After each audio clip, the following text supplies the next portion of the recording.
Assalamu alaikum wa rahmatullahi wa barakatuh, mes chers frères et sœurs.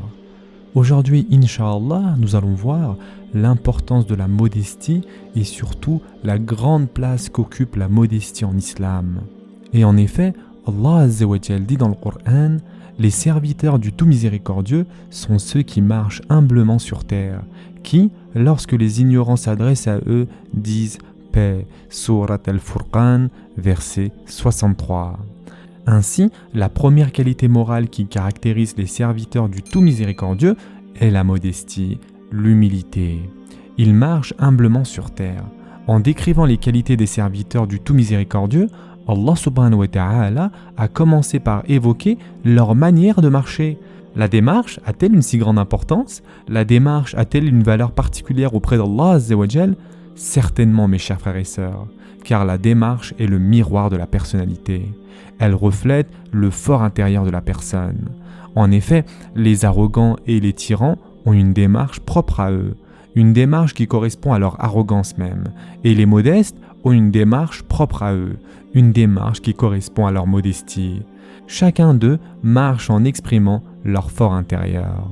Les serviteurs du tout miséricordieux marchent humblement sur terre, ils marchent en toute modestie, avec quiétude.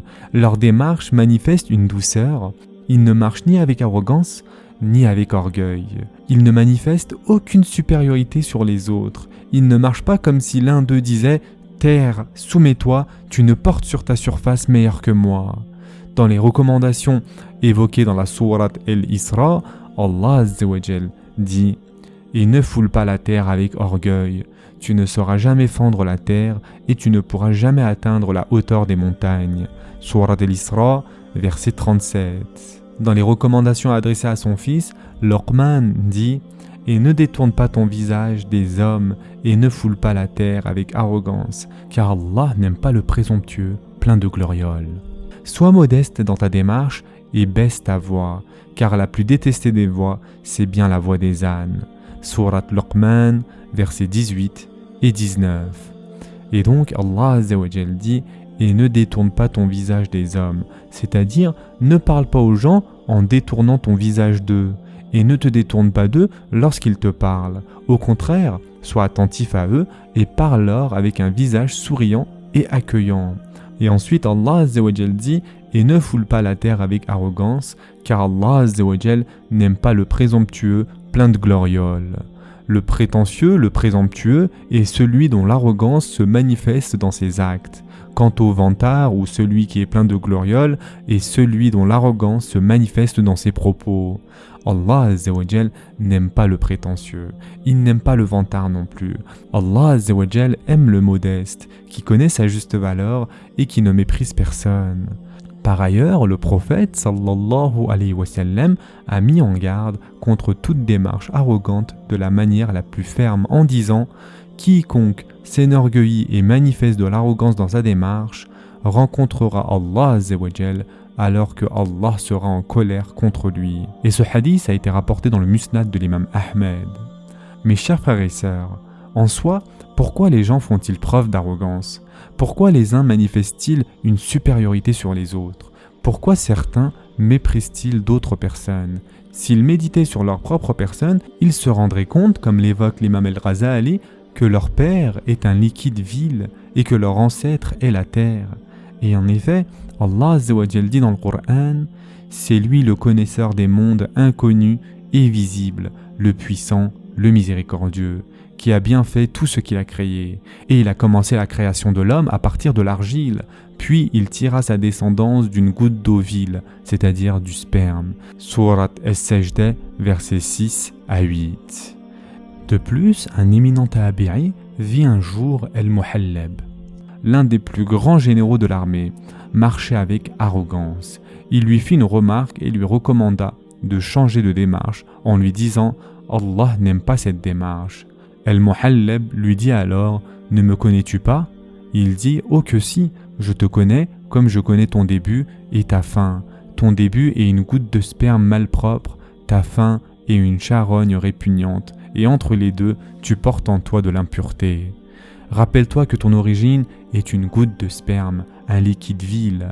Un pieux prédécesseur disait « Je m'étonne comment un être qui a emprunté la voie de l'urine à 2 reprises peut-il être arrogant, car en étant une goutte de sperme, il est sorti de son père par la voie de l'urine et à sa naissance, il a également emprunté la voie de l'urine. » Mes chers frères et sœurs, cette description est très approximative scientifiquement parlant, d'accord? Il s'agit simplement ici d'une image.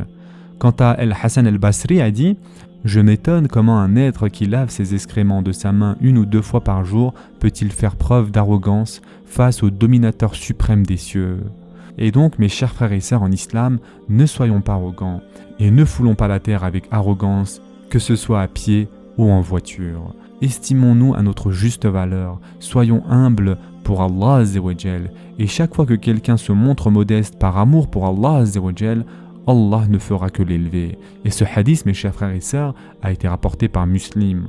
Allah Azzawajal l'élèvera dans le sens où il se sous-estimera en lui-même, mais jouira d'un grand respect chez les gens, et quiconque fait preuve d'arrogance, il aura une extrême considération de soi, mais sera méprisable auprès des gens, n'est-ce pas?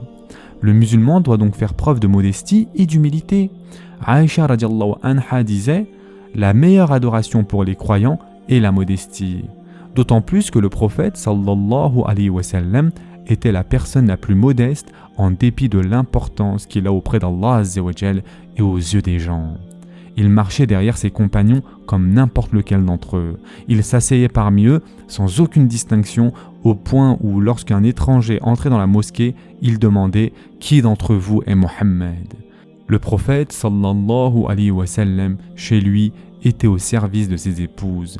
Il raccommodait ses vêtements, réparait ses chaussures, allait traire la chèvre et moulait le grain de ses propres mains. Par conséquent, le musulman doit apprendre la modestie et marcher sur terre avec modestie.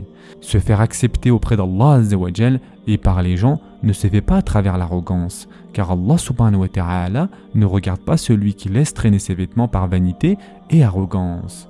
Allah Azzawajal ne regarde pas quiconque fait preuve d'arrogance à l'encontre des hommes. Et il suffit à l'homme pour être mauvais de manifester une quelconque supériorité sur les autres et de mépriser les autres.